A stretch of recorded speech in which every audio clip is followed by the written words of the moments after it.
Katin nyo tayo uuping. Anya mang mangyari?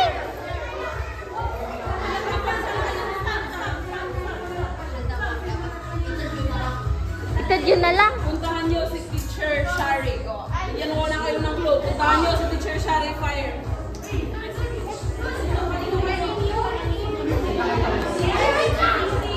Ibigay nyo na lang ata. Diretso.